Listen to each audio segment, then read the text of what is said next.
about his adulterous affairs. The sleaziness of this behavior is out of keeping with everything I know about this president, because after all, normally when I look up at a building and see the gigantic gold letters spelling Trump on top of it, I think, that's class. But let's put this in some perspective. In the last election, we had a choice between a candidate who paid off women to keep them silent about adulterous affairs and Donald Trump.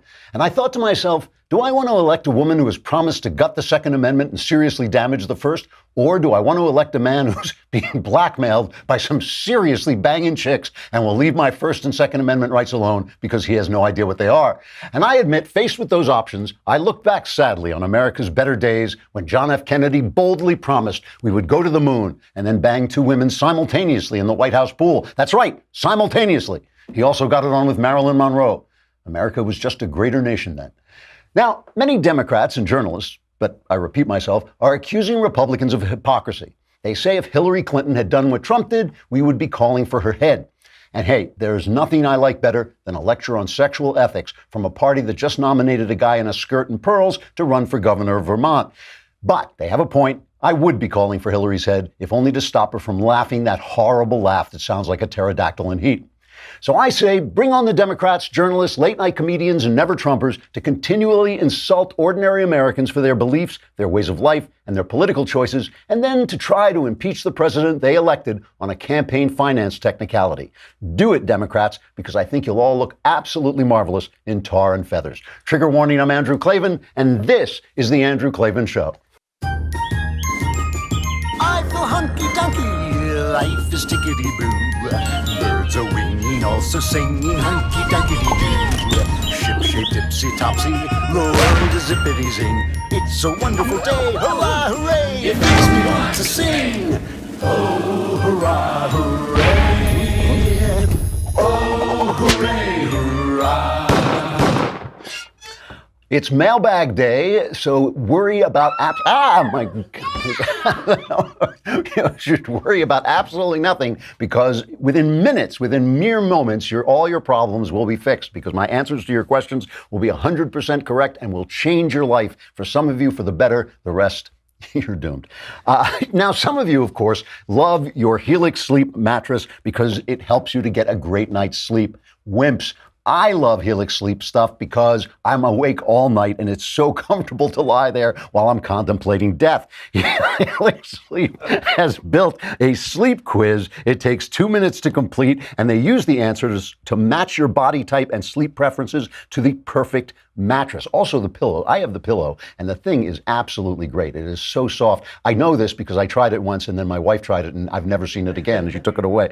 Just go to helixsleep.com/Klavan, take their 2-minute sleep quiz, and they'll match you to a mattress that will give you the best sleep of your life. And for couples, Helix can even split the mattress down the middle, providing individual support needs and feel preferences for each side. There's a 10-year warranty too. Right now, Helix is offering up to $125 off all mattress orders. Get up to $125 off at helixsleep.com/Klavan. That's helixsleep.com/Klavan for $125 off your mattress order. Helix, Helix, helixsleep.com/Klavan. But how do you spell Klavan? One wonders. No E's. There are no E's in Klavan. It's Klavan. I just make it look like there's E's in Klavan. All right. So I know you have all this news, obviously. Paul Manafort is found guilty on 8 of 18 counts. The other 10 counts was a mistrial. And Michael Cohen, the even bigger story, made a deal with the prosecutors that implicated Trump. And I know what you're thinking. You're thinking about Hegelian aesthetic theory. That's what I was thinking about. And I know where else but this show can you go from Michael Cohen to Hegelian aesthetic theory. And I may be the only person in America who has read Hegel in the original gibberish. So I know what it's about. But here, this is true. Hegel's aesthetic theory had a great theory about what tragedy is.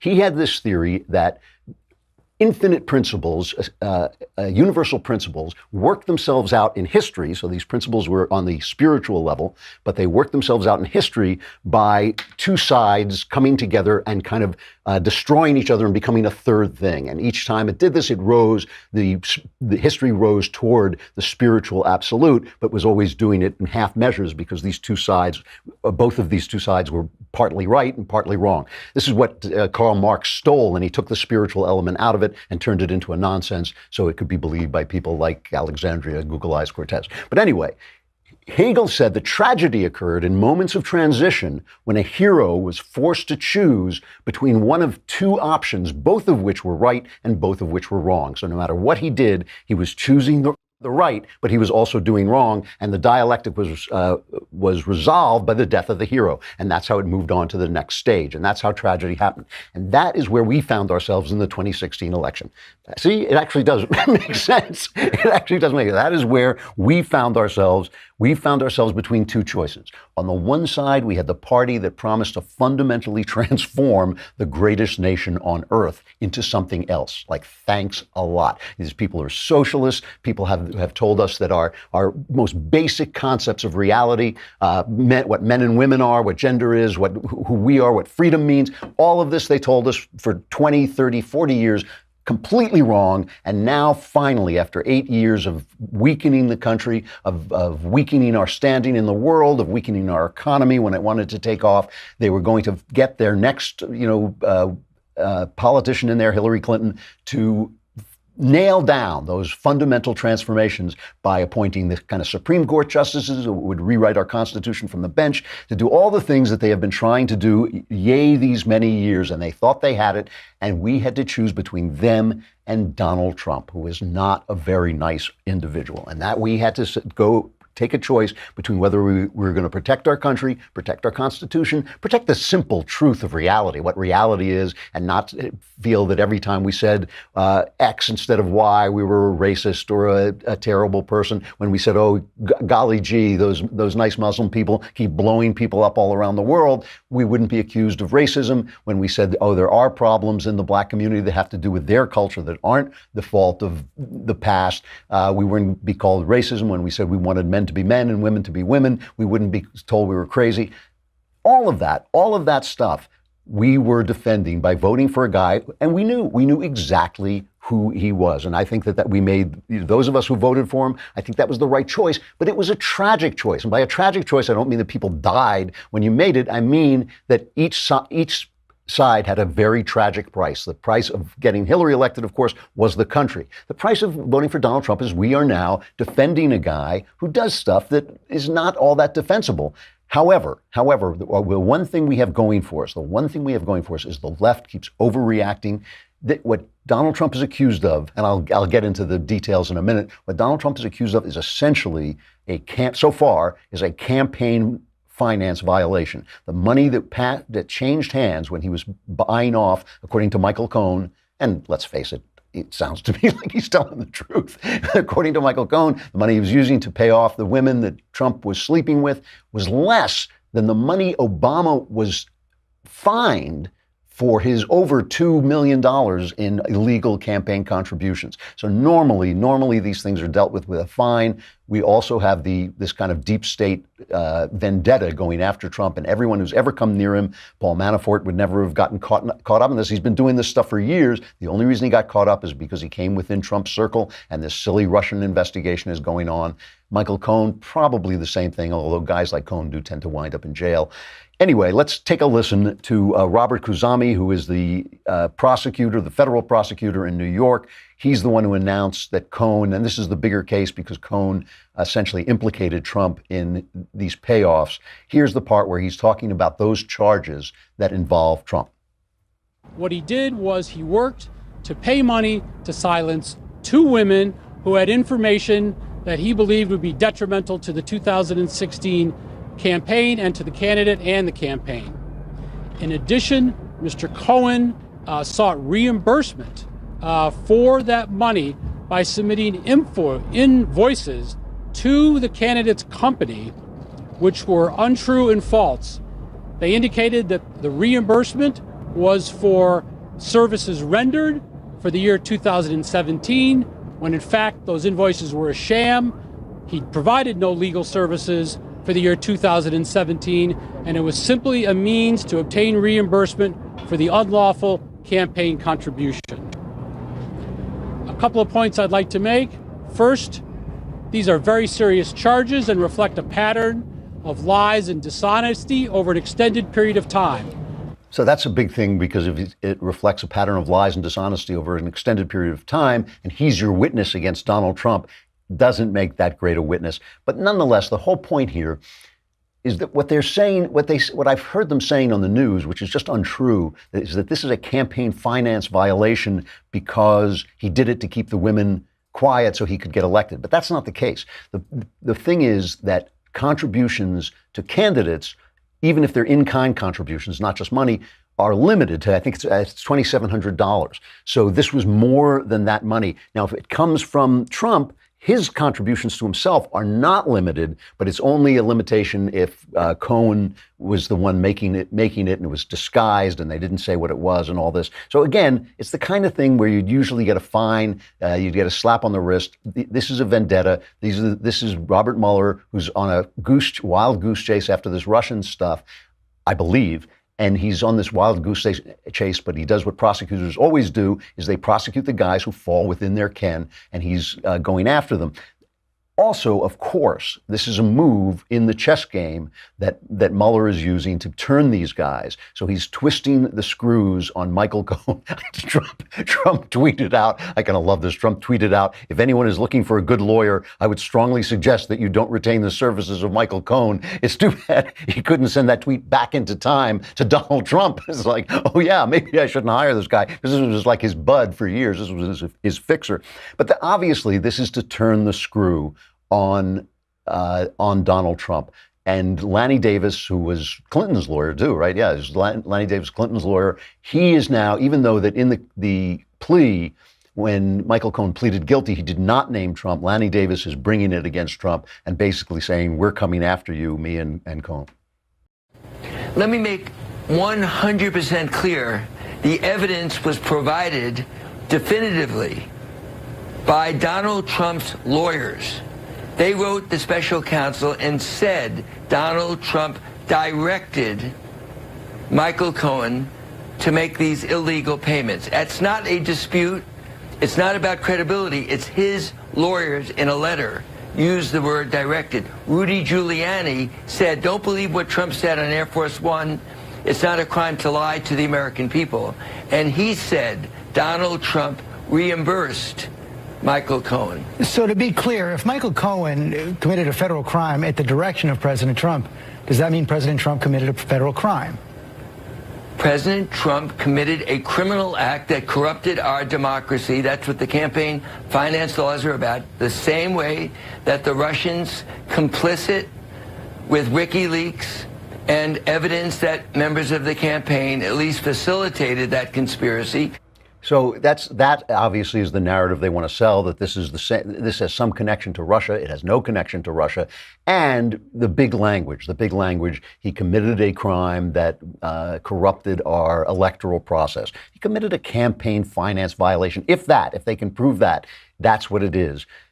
Let me tell you just one thing. Like, if these guys think that for 50 years, they can insult the middle of this country, the entire heartland of this country, and tell people their culture stinks, and tell people their religion stinks, and tell people their flag is worth disrespecting, and tell people America, and go out and send our president out to apologize for America and tell us America needs to be fundamentally transformed. And then, after 50 years of this treatment, people finally get angry enough that they're willing to break their own rules and elect Donald Trump. If they think they're going to pull a coup on this president with campaign finance violations, good luck. I hope they try it, because I think first, they'll be tarred and feathered. I really do. And I think secondly, people are going to turn out. The big thing that they have in these upcoming midterm elections, the big thing that they have is that Republicans may not be smart enough to turn out. The Democrats are supercharged. They're angry as they can possibly be, and they are going to show up. But are the Republicans going to show up? Because if they don't, the Republicans are saying things like, well, I don't like this candidate here in my district because he's not like Trump, but he's the guy who's going to stop the impeachment hearings. Whoever he is, whoever that Republican is, you got to vote for him, because he's the guy who's going to stop this from turning into nonsense. The other thing with the GOP is Donald Trump is more more popular among black people than just about anybody, and for good reason. He has improved the lives of Americans with dark skin more than any Democrat has ever done. Really, he really has. The economy is doing great for black Americans, and the only problem is the Democrats have built a machine for turning out black votes. They pay off preachers, they pay off politicians in bad neighborhoods to bring the people out and bust them out. If the Republicans leave that card on the table, if they leave those votes on the table, they will suffer in the midterms. But let's go on a little bit and talk about Manafort. Manafort is just a matter of timing. Part of the timing is forced on Mueller. It both happened on the same day. Mueller was convicted, and part of the timing is forced on Mueller by guidelines in the Justice Department not to do political prosecutions within 60 days of a major election. So that's kind of why these things came together. But it also meant that the Manafort thing could sound as if, oh, look, all of Trump's friends and pals are crooks. Which, by the way, there's a lot of truth to that, but it makes it look like something is going on. Trump came out and he's kind of mourning about Manafort. This was not. What happened was he got convicted on 8 of 18 counts, I believe it was, mostly on bank fraud and that sort of thing. But there were 10 counts that are still on the table. He can be retried for that. He's scheduled to face trial in Washington, D.C. on money laundering charges. So he is under the gun, too, and he may turn on Trump as well. So there may be more stuff down the line. But I have to tell you, is there a place where I would go for impeachment? Of course. The only time in my entire life I ever thought a president should be impeached, and this included Clinton, the only time I ever thought a president should be impeached was when they found out about the IRS silencing voters during an election year. I thought that was that was crossing the lines of constitutional governance in such a way as it made our electoral system nonsense. Did far more damage than the Russians ever did far more damage than anyone in my lifetime. That was the only time I thought a president should be impeached. So I'm not but is there something Trump could do? Of course there is. Of course he could cross a line like that. He could cross the line of constitutional governance in such a way that I thought he would be impeached. But again, this is who Trump was. We knew he was this guy when we voted for him. We knew why we were voting for him. I did. I knew I was voting for him to stop the gutting of the Constitution by a corrupt politician. It's not like he was running against Abraham Lincoln. He was running against Ma Barker, And the thing is, all this parading about his morality, all this parading and huffing and puffing about his morality, think about this. If Trump stepped down, Mike Pence would become president. One of the most moral men in government, a man they can't put a piece of dust. What do you think the Democrats are going to say then? Are they going to say, oh, good. Now we have a man who doesn't, cheat on his wife. We're so happy now. Now we're fine. They've been demonizing Pence almost as badly as they have Trump. It's the Constitution they hate. It's the freedom they hate. It's your right to say stuff. So, this is the other thing. The other news here, which kind of got lost on all this political news, of course, was this young girl, this young student, 20-year-old student in Iowa, Molly Tibbetts, who was murdered. And she disappeared a while back, as beautiful as it's possible to be, as all-American looking as it's possible to be, found in a cornfield. And the guy who killed her, who was charged with killing her, is an illegal alien. Here's the DCI guy, the Department of Criminal Investigation guy, Rick Ron, is that his name? Let me make sure I've got his name right, because he did the good job. Rick Ron, announcing how they found the guy. We have confirmed with Homeland Security investigations that he is an illegal alien, and we believe he has been in this area now for 4 to 7 years. Rick, how did you come into contact with him? How did he get on your radar? Well, during the investigation, we reached out to the public, as you well know. And during our neighborhood canvass, we came across an individual that had security cameras. We took those cameras. He was kind enough to give us the footage from it. And through that, we were able to identify a vehicle that we believe belonged to Mr. Rivera. It was a black Malibu. And from that, we were able to track his pattern and the routes in which he took. We were also able to find Molly running on this video. And we're able to determine that he was one of the last ones to have seen Molly running based on the video, again, that we were able to seize from the general public. So an illegal immigrant kills this girl. And this is what I'm talking about when I'm talking about comparing Trump's character flaws, which I fully acknowledge. He has character flaws, even things that make him corrupt, even things that I find absolutely untenable and unacceptable. Okay, now listen to Elizabeth Warren, right? One of the icons of the left. Listen to her react to this news about this girl being killed by an illegal alien while Congress sits on its hands. Both sides, for years and years, they have sat on their hands without fixing these laws, without fixing our security. They sit there, and Chuck Schumer, to his incredible shame, one of the most shameful moments in this administration, had nothing to do with Donald Trump. It was Chuck Schumer shaking a pen at the press and begging Trump to act like a king and pass the law when he is a master of the Senate who's supposed to be doing that, compromising, facing down his constituents and doing what needs to be done. Now listen to Elizabeth Warren reacting to the murder of this girl. You know, I'm so sorry for the family here, and I know this is hard, not only for the family, but for the people in her community, the people throughout Iowa. But one of the things we have to remember is we need an immigration system that is effective, that focuses on where real problems are. Last month, I went down to the border and I saw where children had been taken away from their mothers. I met with those mothers who had been lied to, who didn't know where their children were, who hadn't had a chance to talk to their children. And there was no plan for how they would be reunified with their children. I think we need immigration laws that focus on people who pose a real threat. And I don't think mamas and babies are the place that we should be spending our resources. Separating a mama from a baby does not make this country safer.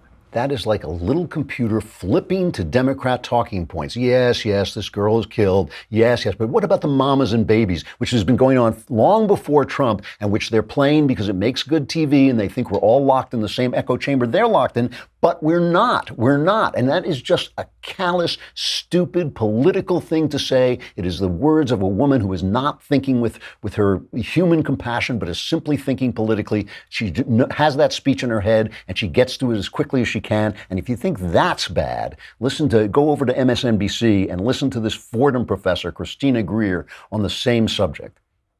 The separation of powers is not working because the Republican Party has not stood up to this president, not once. So even if there's a guilty verdict from Manafort, even though Cohen has turned himself in, the fact that he was even sworn in as president after the Access Hollywood tape let me know for a fact that the Republican Party is actually not working on behalf of the American people. They are working on behalf of Donald Trump. And he's been able to bully them into their silence. And I don't think that today changes much, unfortunately. I'm sure we'll hear what he has to say about this at his rally. But Fox News is talking about, a girl in Iowa and not this, right? And tomorrow morning, we know he'll wake up and tweet and sort of, besmirch the reputation of Michael Cohen and all the people around him and really go back to Mueller. And this is obviously going to boil down to Hillary Clinton and Barack Obama. A girl in Iowa. What is he talking about? Some girl in Iowa. The White House AP reporters, the AP White House reporter, Zeke Miller, tweeted about the story of this guy getting arrested for the murder. This is likely coming to a Trump rally near you. In other words, it's just a talking point. But it's not a talking point. This is something that energizes the people. Let's listen to Trump talking about it. This is cut 5. You heard about today with the illegal alien coming in, very sadly, from Mexico. And you saw what happened to that incredible, beautiful young woman. Should have never happened. Illegally in our country. We've had a huge impact, but the laws are so bad. The immigration laws are such a disgrace. We're getting them changed, but we have to get more Republicans. We have to get. So, you choose. Trump has a bad character. Trump paid off, cheated on his wife. Trump paid off the women he cheated with. That's bad stuff. Doesn't become good because we get what we want politically. But there is another side, right? He's up against another side. We're choosing between a bunch of bad hats. We're choosing between a government system that has gone terribly awry, that needs reform, that needs to be addressed, that is filled with people like this. But ultimately, I'm not going to throw this guy under the bus and with the Constitution with him over a campaign finance violation, even if it does make my skin crawl. Finally, and most importantly, I think, I got to play this one last cut. It's kind of long, but it's worth listening to. All week long, we've been talking about more than all week long, we've been talking about a lot this Empire Strikes Back of the mainstream media trying to shut down the Democrat machine, the Democrat corporations, the corporate social media, trying to shut down our voices. We have fought so hard to break through with using, social media, using computers, using the internet to break through and get a little bit of a grip on the culture, to start speaking to college students, to start telling people that no, it is not the way the left tells you. There is another way to live. It's a better way to live. It is the way the founders wanted us to live. And they're trying to shut us down. Now, all they talk about is Trump being a danger to free speech. Remember, like 300 newspapers ran the same editorial about how Trump was a danger to free speech while they were shutting down Alex Jones, while they were taking Dennis Prager off Facebook, while they're shadow banning people on Twitter. They're talking about Donald Trump is the big danger. Here is Donald Trump on fake news and free speech. Listen to what he's saying. We are protecting, again, religious liberty. And we're also standing up to social media censorship. That's the new thing. That's the new thing. I'd rather have fake news like CNN. I would rather have fake news, it's true, than have anybody, including liberals, socialists, anything, than have anybody stopped and censored. We got to live with it. We got to get used to it. We're going to live with fake news. There's too many sources. Every one of us is sort of like a newspaper. You have Twitter, you have whatever you have, Facebook. But everyone, you can't have censorship. You can't pick one person and say, well, we don't like what he's been saying, he's out. So we'll live with fake news. I mean, I hate to say it, but we have no choice because that's by far the better alternative. You can't have people saying censorship, because you know what? It can turn around. It can be them next. It can be them next.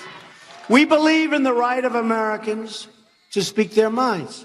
So Facebook is taking down Dennis Prager. The New York Times on its front page is telling us that conservatives are weaponizing free speech. One of their Supreme Court justices, Elena Kagan, is saying this is weaponizing free speech. And there's the President of the United States defending free speech. I will take that every time. We know we made a tragic choice. We knew we had to vote for a guy we didn't entirely approve of. We knew we had to stand by him when he was being accused of things he probably did that make our skin crawl. I did it then. I would do it again today because he's defending the things that matter most, our Constitution, our country, our freedom. And they are actually against those things. So listen, young people especially don't like to hear that some choices are tragic. Young people especially think there's an ideal that we can reach.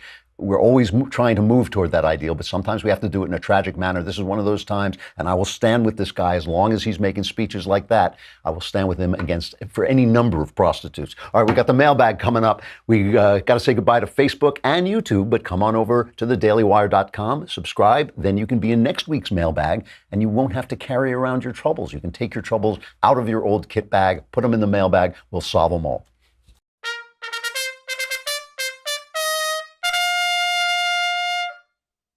All right, the mailbag. Woo! Yeah! All right, from Leo. Hello, Andrew, the omnipotent bald leftist tears generator. My parents got divorced when I was 2 years old. I've recently gotten into small arguments with my two older sisters about how they should not have gotten the divorce after having 3 kids. Other than infidelity or criminality, I said there's basically no excuse after kids to get a divorce. I don't know too much about the details of their divorce, but know that until very recently, I'm now 23, so this is 21 years ago, until very recently, my parents hated each other with a burning passion. Should I ask them for more details? Also, I want to forgive them for what I think was a selfish decision, but how do I bring this up without putting them on the defensive? Well, first of all, my takeaway from this is that this bothers you. This is haunting you, and you should leave your sisters alone about it. It's not for you to tell them what they should think about this. It's not for you to impose your upset on them. You have to deal with this, and you have to expunge this from your life so you can move forward, because the divorce is over. That part of your life, your childhood, is over. It's now time for you to move forward into adulthood. I don't see anything wrong with sitting down with your parents and asking them, about what happened in this divorce. You don't want to pass judgment on them. You don't want to yell at them. You don't want to tell them, you think this and you think that, but you might listen to them and hear what their experience was.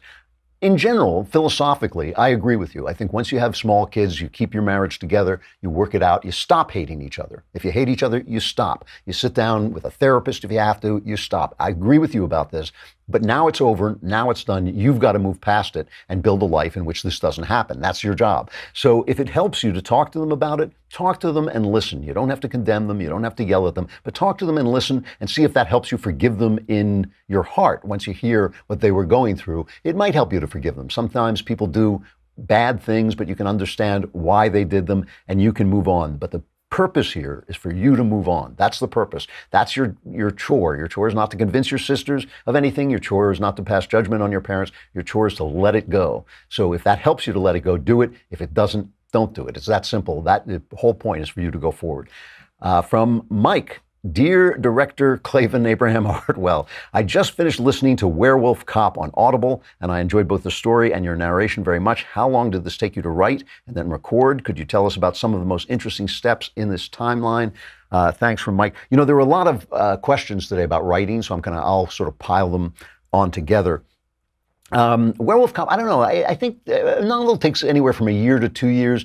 You know, there's also a lot of like thinking about it. You get the idea, but then you got to let it generate. You kind of dump it back in the water and let it come back up again with new things attached. And then there's an outline. I am a very big outliner. I hate it. I don't hate it. I dislike it. It's the only part of my job that bores me. I love writing. I love what I do. But writing an outline is boring grunt work, because what you got to do is you got to make sure the plot is going to work. And every time you're writing an outline and you hear yourself say, well, I'll fix that in the writing, you got to stop and say, no, I will fix that here. Because once you're writing, you want to be able to write. You want to be able to create characters. You want to be able to create moments. You want to be asking yourself, which of these two ways of phrasing a sentence is going to create the effect that I want to create? And so you want the outline to be there every day when you sit down. And sometimes I'll abandon an outline midway. Sometimes I'll fix it midway. But I want it to be there so at least I know what I'm doing each day. And that's the first thing I do. And then, of course, there's the research. And research is really important because research gives things a verisimilitude. I don't really care if my things are realistic. Obviously, a story about a werewolf is not going to be that realistic. But I want it to be filled with kind of weight so that when you read it, it feels like it's real. In Werewolf Cop, there's a huge backstory that is based on a true story, a true medieval trial in which I read the transcripts of the trial of a werewolf. A guy was charged with being a werewolf. And it leads into some of the German mythology that runs through the story. And the research is really important. And finally, the writing is my favorite part. And I write everything, 20 times. I mean, I write every word 20 times. I go over it and over and over it. I'm doing that now with Another Kingdom, which we're doing for the podcast in the fall. I just keep writing it until it sounds exactly the way I want it to sound. And I think I can safely say that I am known in the publishing industry for my clean manuscripts. By the time they get to the editor, there's very little for them to fix. And finally, recording takes about 3 days. You come in and it's hard work because you sit in a little studio, in a box of a studio, and for maybe 7-8 hours, and you just read. And it's fun in the sense that when you take a break, there are a lot of actors around, and actors are always fun people to talk to. So you get to sit around with actors, but it's just it's 3 days of hard work, and then you're done. And then they produce it. I think that answers everything. And a lot of people ask, how do you write such and such, people who are budding writers? But, the outline thing is a big deal. The outline thing is the thing that keeps you, first of all, it means your research is done. You don't have to take off. You don't suddenly get to a place and think, I don't know how a cop would do this, because it was already in the outline and you researched it. And it's just preparation, like everything. Preparation makes everything else easier. From Joshua, Supreme Sunhead Klavan. I don't even know what that means. On episode 560, you said you would likely get flack for saying the Jews are part of the body of Christ who doubt, but are ultimately part of that body. Here is your flack. I was waiting, I didn't hear from anybody. This is the only thing I got, but I don't always see the ones. Maybe you saw some more of them. Yeah. Why wouldn't other religions like Muslims or atheists be included in that category of doubters who are also part of the body of Christ? Romans 9 distinguishes the hereditary descendants of Israel from the true Israel. Is there a special need for the Gentile atheist or Muslim worshiper to submit to the lordship of Christ, but not the Jew based on their genetic heritage? I have to tell a story before I answer this. Hilariously, I went on Audible. I like to look sometimes at the reviews for The Great Good Thing, my memoir of my conversion to Christ. It's called The Great Good Thing, a secular Jew comes to faith in Christ. And it's on Audible. And what I love about a lot of these reviews is people say, oh, this book helped me find God. And I find that very gratifying and moving. And that is what the latest review actually says. But beneath that is a huge review of a guy who says, don't read this book. He betrays us, because 75% of the book is really great because it's about his conversion. And then he's nice to the Jews. He says, there's a chapter in the book about where I think anti-Semitism comes from. The way this guy describes the chapter is totally false. He says, I blame Christianity for the Holocaust. I do exactly the opposite of that. But I just love the fact that he says, I don't blame the Jews enough for their own part in the Holocaust, which was dying. That was their part in the Holocaust. So, I mean, it's just the absolute ravenous anti-Semitism. But I just thought I'd share that with you because it did make me laugh, a mordant laugh. That's the word I want. Anyway, first of all, I put forward this theory impishly. I understand, you understand I'm not a theologian. I do believe that, and I believe the Catholic Church says this, that there is a special dispensation for the Jews. They are not the same as the Muslims. They are the chosen people of God. They were selected as the doorway back into God's doorway back into the world after the fall. So they have a special relationship. I do not believe that special relationship gets canceled. I don't believe in what's called replacement theology, that Jesus replaces the Jews with other people. I think that relationship remains, your relationship with God remains what God says it is, not what you say it is, not what I say it is. It remains what God says it is. But again, I very rarely speculate on the afterlife. I don't know anything about it. Neither do you. There's very little about it in the Bible.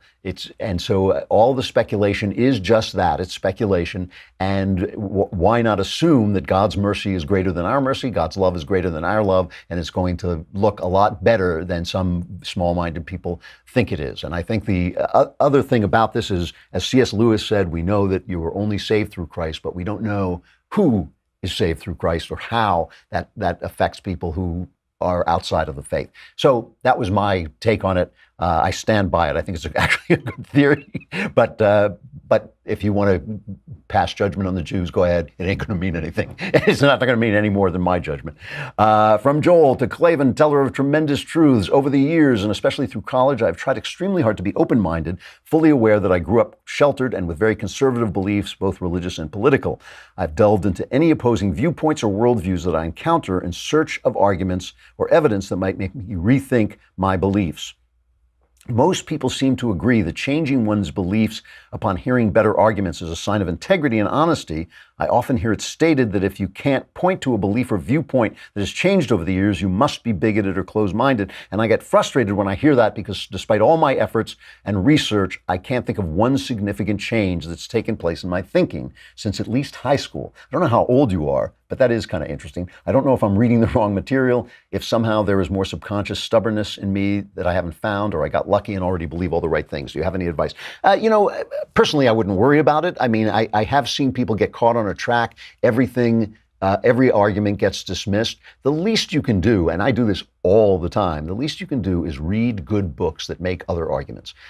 If nothing else, it will hone your arguments for what you believe, because people have other things to say. They see the world differently. I myself believe that you can make an absolute logical argument for nihilism, for the absence of any God, the absence of any morality. I believe those are the two ways you can look at the world, that either there is no God and there is no morality, or there is a God and there is a morality. I don't believe you can make the crossover belief that there is no God, but there is an absolute morality. That makes no sense. But I believe you can make a logical argument for nihilism. I choose not to. That is my leap of faith. My leap of faith is that bad things are bad, even if all the people in the world think they're good. That's the only leap of faith I ever took, is to believe that. To believe that in a world where everybody thinks slavery is right, even the slaves, slavery is still wrong. That is the foundation of my belief. So, listen to other people. If you don't want to change your beliefs, don't, but it is a good thing to keep listening. I mean, I have very set beliefs and very set ideas, but I still listen to people who disagree with me, especially reading books, because those are the ones that are most thought out. From Dustin, O Lord, gesture of the offense of averse. During the conversation last month, you said that you consider video games a modern repository of art. Would you care to elaborate? Are there any games you might point to as exemplifying your perspective? Love your show. What I think is, I think that art, with the invention of the camera, I think art fell apart. I don't believe abstract art is art per se. What I mean is, I don't believe it relates anything really important about the human condition except kind of theories about the way we perceive things. I don't believe it's moving. I don't believe it's touching. I don't believe it gives you an actual experience. I do believe that its theories are interesting, and sometimes I've seen a work of art and a work of abstract art, and it's explained to me, and I think, yeah, that's an interesting theory. I still don't want that thing hanging on my wall, Whereas I do think that representative art is incredibly moving and beautiful, and the difficulty of doing it. Tom Stoppard, the playwright, said this once. One of the things about art is that it should be hard. I don't think that some of the stuff Picasso did, and he's the best, I think, of the modern artists, I don't think some of that is just hard enough to really interest me. In video games, the imagination, the basic imagination of humankind has come to life in sometimes incredibly gorgeous ways. And the way you can maneuver in a video game so that you are submerged in that work of art is a new thing. It is a new way of visual art. I'm just talking about visual artistry. That's all I'm talking about. The games themselves, I don't think have actually, maybe one or two of them has elevated itself to the level of art in terms of storytelling, but in the level of the visual arts, I think it's amazing stuff. It is amazing stuff. And the worlds that are created, I don't know, give me one. Ico is a beautiful world. Thank you. I got my son Spencer is here. We've been yes, we've been playing video games together for as long as one of us has been alive. And Ico is a great one. Very beautiful, soft, imaginative world. And I just think there's a lot of them, actually. And the fact that you move through them is a new thing in the arts. And I think it's really beautiful. All right, one last one, I guess. From Evan, dear Klavan. All right. I recently found out that my mother cheated on my father. They've been divorced for a long time now, so this alone wouldn't be too much of a shock, except the affair took place just before my little brother was conceived, so there's a chance that the man who raised him is not his father. I don't know what to do with this information. I hate keeping this from my brother, but at the same time, I don't want to do anything to ruin the relationship he has with our dad. At the same time, I find myself losing a lot of respect for my mother, both for lying about the affair for 24 years and for making me keep this secret. Do I tell him and risk fracturing my family further, or do I continue the lie? This is a very tough dilemma, but the letter does not contain enough information for me to quite get it. I'm not sure where you found out about this. The letter suggests you found out about from your mother, in which case, the thing about your brother's parentage is stuff you're spinning. It sounds like you're spinning that in your imagination. They did have birth control 20 years ago, so there's every reason to believe that that's not true, that he is a legitimate child. This sounds like something you should sit down with your mother and talk to her about, because you do not want to ruin people's lives for no reason. The fact that your mother had an affair, if it did not affect your brother's parentage, is really nobody's business but hers at this point. You don't have to spread that information. It's not lying to people to keep a confidence. I mean, you have to sometimes keep confidences in life, even with people you love. But I think you should from what I can get from this letter, I think you should sit down and talk to her and find out the whole story, because the stuff about your brother's parentage is just, as far as I can tell, in your imagination. There's a lot of good questions here, Rob. We should maybe bring some of them back next week, because I'm out of time. Tickety-boo news.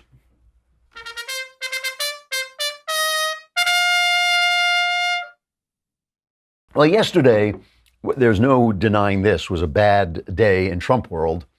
Not a good thing for Trump. A lot of ominous things about how this investigation is going to go on, how the Democrats are going to have fuel for their fire. So was not a great day in Trump world. But at the same time, there are a couple of stories that just came to me, the two of them. One is that the last known Nazi collaborator living in the United States, a 95-year-old former camp guard who played an indispensable role in the murders of thousands of Jews, was deported to Germany from his New York City home, completing what the U.S. ambassador to Germany called a difficult task. This happened after Trump got the U.S. ambassador, Richard Grenell, to put more effort, to ask the Germans to put more effort into this, and they got it done. This has been going on for years and years and years, and this guy's 95. I doubt they'll actually prosecute him, but at least he was deported. At least his life was made a little bit miserable, which I think is not too much to ask. That's Donald Trump doing it. The other thing, the other story that goes with it is that African-American business owners are on the rise, according to the Minority 2018 Small Business Trends Survey. Listen to this. The number of Black-owned small businesses in the U.S.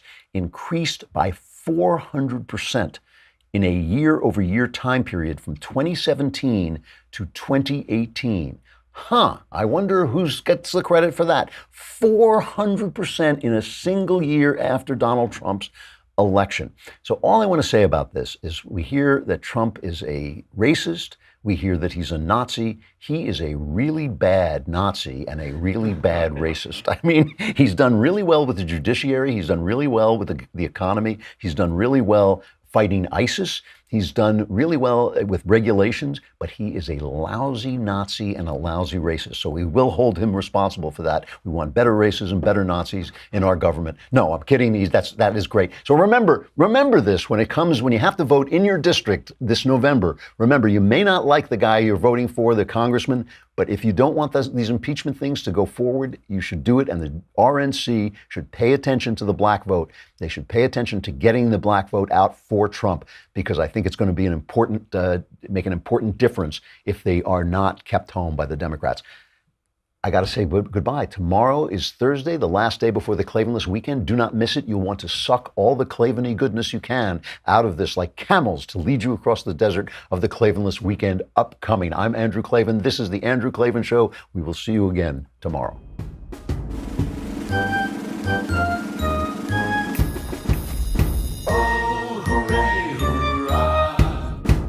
The Andrew Klavan Show is produced by Robert Sterling. Executive producer, Jeremy Boring. Senior producer, Jonathan Hay. Our supervising producer is Mathis Glover. Technical producer, Austin Stevens. Edited by Alex Zingaro. Audio is mixed by Mike Cormina. Hair and makeup is by Jesua Alvera. And our animations are by Cynthia Angulo and Jacob Jackson. The